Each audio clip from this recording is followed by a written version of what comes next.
Good morning, everyone. Today's June 21st, 2020. Welcome today to New York Buddhist Church's Sunday service, broadcast live from our Hondo Worship Hall. We extend our greetings to all of our Sangha members and friends. We are happy that you are able to join today's service from home. Please listen attentively and respectively, and let the New York Buddhist Church Hondo come to you as we chant together, as we chant with the one voice. We will begin today's service with the Vandana and Tisarana, the vow of taking refuge in the Buddha, Dharma, and Sangha. Following this, we'll have the chanting of the Sutra Junirai, or the 12 verses in praise of Amida Buddha, with Nembutsu and Ekoku merit transfer. Please join your hands together in Gassho when we chant O Nembutsu. You may also wish to offer incense during the chanting of Sutra. After Sutra will come today's reading, meditation number 6. Reverend Earl will offer the Gobunsho, Shinjin Gyaku Toku no Sho, the chapter on attainment of Shinjin, followed by today's Dharma message. To end service, we will sing Nembutsu together. Namu, AMIDA Butsu.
This morning's reading is taken from the meditation readings, number 6.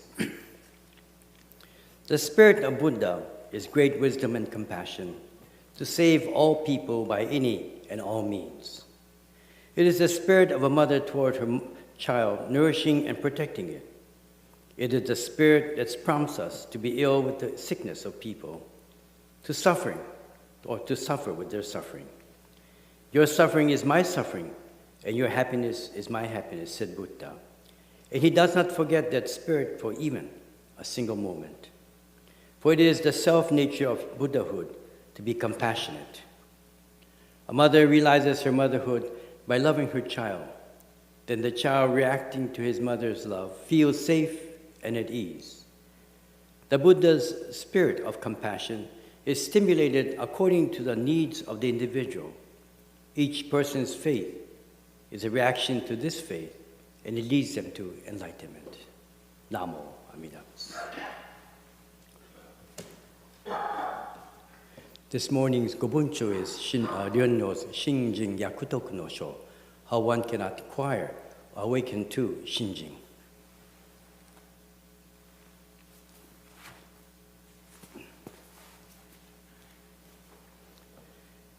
Shinjin Yakutoku to you wa dai 18の願の心うるなり。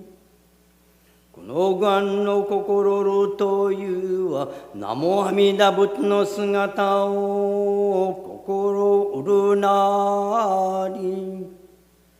このゆえに名もと奇妙する一年のところに本願以降の心あるべし。それすなわち皆如来の本部に移行しまします心なり。これを大経には両所修上功徳成就とけり。さればむしらい作りと作る悪語本の残ろところもなく。万時期不思議をもって証明する言われあぐるがゆえに少女十二重の位に十数となり。これによって煩悩断絶して涅槃のとるはこの心あなり。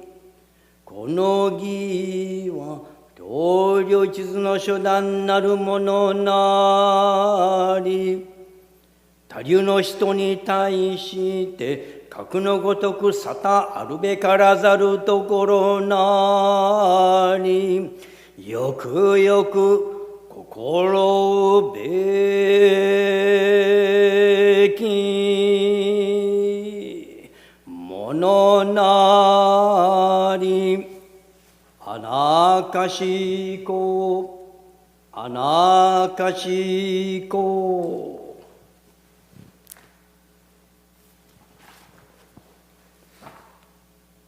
The chapter on the attainment of Shinjin, true entrusting.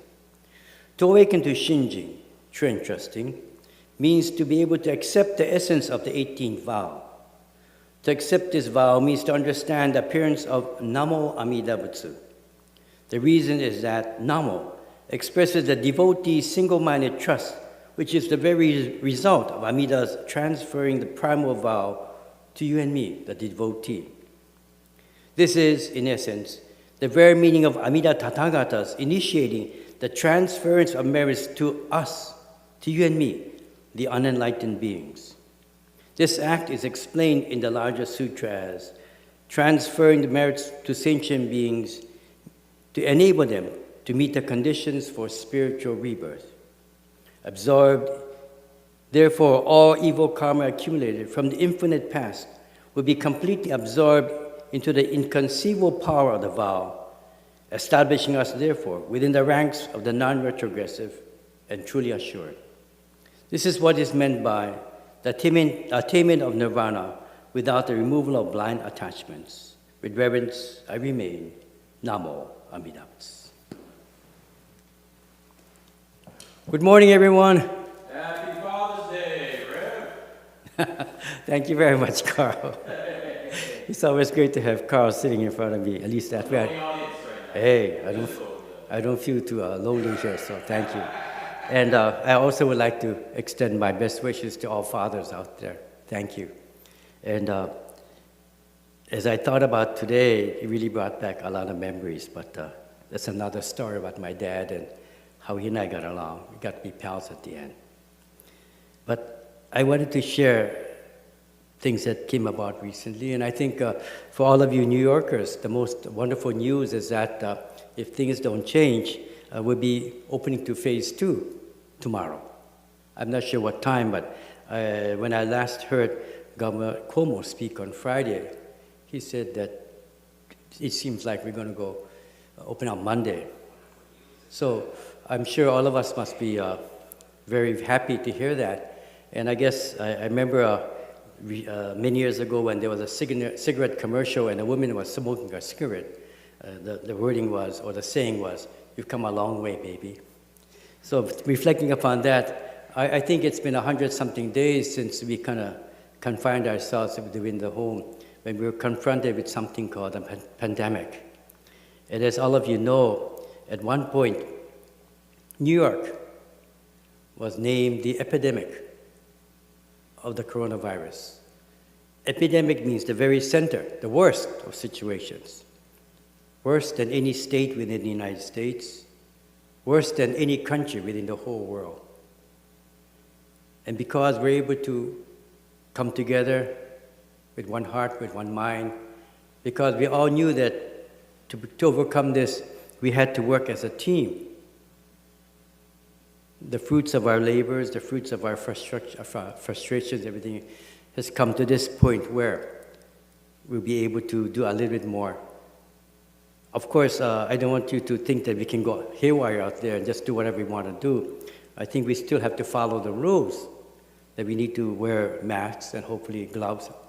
And just bear in mind that this invisible disease is still there, still waiting for us to make mistakes. So we being New Yorkers, I think we have enough, as we say in Hawaii, akamai, enough intelligence to know that we need to be careful. It's not over yet. So I want to congratulate all of you for that as well. When the first word that we are going to phase 2 opened up, I started to check on some of the things that, or the benefits that we'd be allowed to do. Of course, we have outdoor restaurants that would be serving food. Different places would be open, offices, whatever, on a limited basis. Of course, we still have to practice social distancing. But what made me the most happiest was I'll be able to finally get a haircut. And I said to myself, as soon as we're confined or indoor, that I would let I don't know if you're able to notice, my hair grow. And also I started to wear a beard and a mustache. So it's all going to go very soon, as I get my hair cut. And I started to say, and we have a MA who lives upstate, and he said, "Well, Rev, I beat you." Because in other areas of New York, they were allowed to enter phase 2 sooner than we were. So he was very happy to have a haircut, and I was looking at it and said, "Oh my goodness." But what was funny was that for me, when I caught myself, and I think Carl has been a very good example when my hair started to grow, he said, "Well, Rev, I have the equipment to have a buzz cut if you want." And we call that bolohead in Hawaii. Yes, I could be bolohead, but I said to Carl, "No, I don't want to go that path." "Why not, Rev? That you don't have to worry about haircuts." I said, "Well, because I know that I have very, very tough or thick hair." And I remember about, almost 47 years ago, when I decided to take Tokudo entry-level ministry, one of the requirements is to shave your head. And I took my Tokudo, or entered the 10-day seminar in July. And I was very happy to be there. And after I got out, they would say, you need a cap. A cap? Yeah, because you're bald-headed now. Yeah, so why do I need a cap? I said, never mind, just get a cap. And I said, oh no, I was still very young at the time and didn't know anything. I said, no, I don't need it. And after walking 2 or 3 days in Kyoto, I realized why. The sun in Kyoto is so hot that I started to get sunburn on my head. And after a while, when it starts to peel, they would say, Sensei, wow, you sure have big flakes of dandruff. But anyway, these are all memories. But I think what made me also smile was the fact that the reason why we shave our heads or cut our hair off is that hair represents, or it symbolizes vanity, our desires. And here I am, after being a minister for so many years, that you think that I at least understand what vanity is, but no. The first thing I want to do is get a haircut, even before I get something to eat. So I guess I still have to realize that it's a wonderful awakening for me that I'm still not even close to being a Buddha, not even close to being a Bodhisattva, that I still have these desires, and I still have these wishes to do this and do that. And of course, my first desire was to get a haircut. Vanity, the worst of symbols. But I want to use this occasion to thank all of you for being very supportive, very patient. And I want you to know that the New York Buddhist Church, there's a committee that is looking into reopening. And our biggest concern is you, the members, the people interested in coming to New York Buddhist Church. We're trying to see the reason why we closed, as temporarily closed, was to protect the health of all of you, especially our seniors. And for many of us, we know that the majority of our members here are seniors already. Seniors in New York City means 65 plus. The majority are seniors. So our biggest concern was you, the members. And also, what would be the safest way? There have been conversations that going back and forth, not only within our group, but various groups, to discuss what is the best way. Our biggest challenge, perhaps, was how we can get the Buddha Dharma, the messages to all of you. And thanks to a lot of people behind the scenes, that we're able to have this weekly live stream, which has touched, or hopefully reached many, many ears, not only here in New York City, among our members, but across the United States, even in Hawaii. And I get periodically I receive messages or texts saying, oh, we enjoyed your talk today. And some of the people in Hawaii, or some of the people are sharing these messages with others as well. But I couldn't do it without you. I couldn't do it without your support and your encouragement. It's often not the best message, but I just want you to know that it's something that comes from me. I don't want to be political because I know it could go into different areas, but I just simply want you to know. And quite often people make the comment, Sensei, you never give us the answer. And in Buddhism, only the Buddha can give us an answer, perhaps. I'm still far from a Buddha, as I mentioned earlier. Vanity comes first. But I've come to realize that when we realize the oneness of all things, we're all in the same boat. We all need to care for each other. And as was said by the governor, our good Governor Cuomo, that we as New Yorkers proved that. I mentioned earlier that we're the epicenter. Now we're the example for the rest of the nation, many countries. And it was sad and yet encouraging to hear Governor Cuomo speak on Saturday, because part of it was saying he gave a personal thank you to everyone who supported him, the team. It was rough, he said. But you and I, native New Yorkers or people like me who migrated to New York, we are his concern. And as he was speaking, he reminded me of what the Buddha might say. In many of his talks, he would, when people would say, my rights were being taken away, this and that, everything, he would say, it's not about me, it's not about I, it's about us. It's about we. And when people would ask him, well, what about my rights? He said, I realize that you have rights too, but you also need to realize that the people around you have rights as well. It's only when we realize that we're all equals and we all share the same thing that can we overcome whatever obstacles they are. He also used the example that I use periodically, that when we work together, we can move mountains. Anything is impossible. And we have done the impossible. We've turned it around. We've come a long way, and there's still a little bit more to go. So my words of caution is that because Buddhism is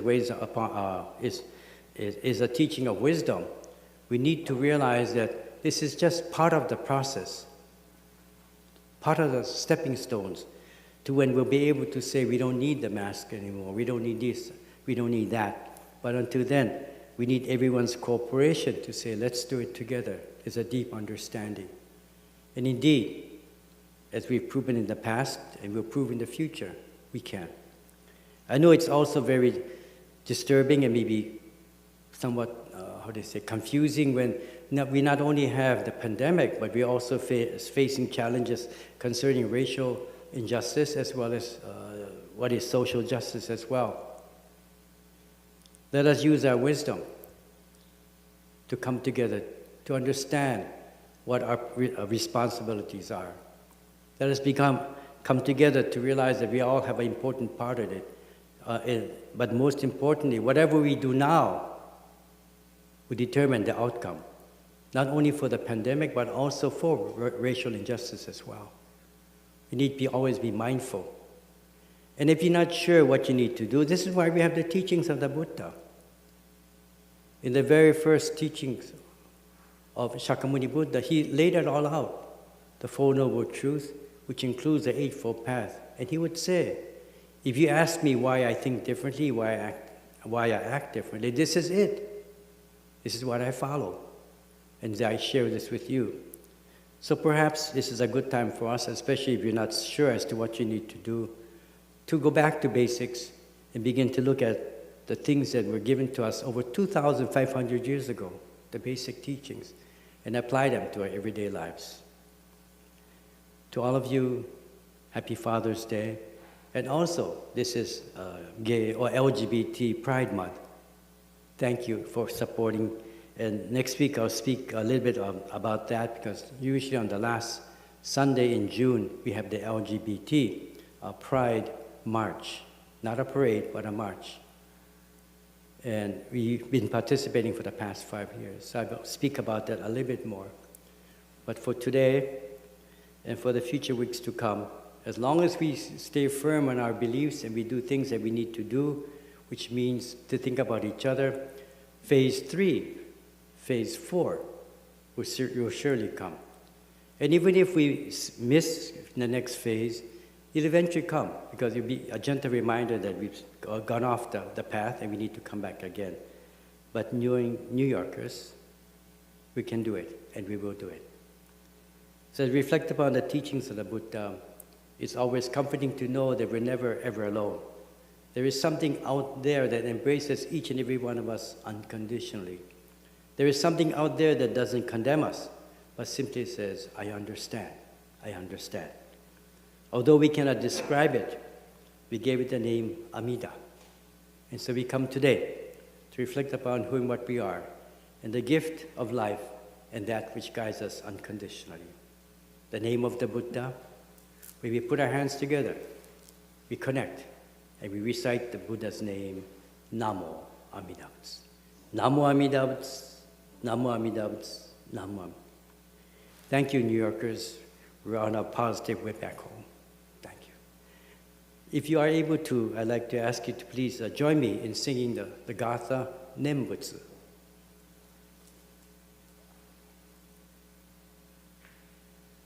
Namu AMIDA, Namu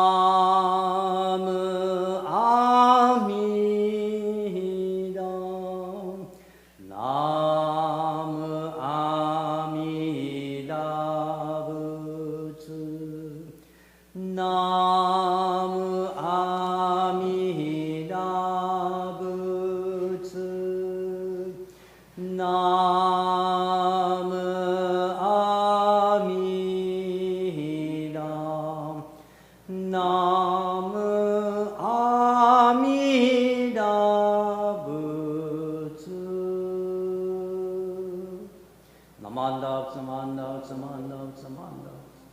Namanda, Samanda, Samanda, Samanda, Samanda.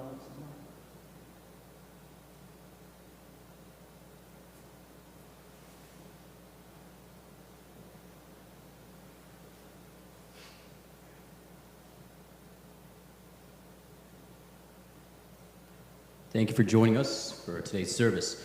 If you came in late, that is okay. You may watch it replayed in full on our YouTube channel, which is youtube.com/New York Buddhist Church. And if you have questions for Reverend Earl, please go to the New York Buddhist Church's website, newyorkbuddhistchurch.org, and click on Contact Us, and your questions will be forwarded to Reverend Earl. And he may even answer live during our next service. You may also read Reverend Earl's weekly messages there. We have implemented online donations on our website. We greatly appreciate your dana.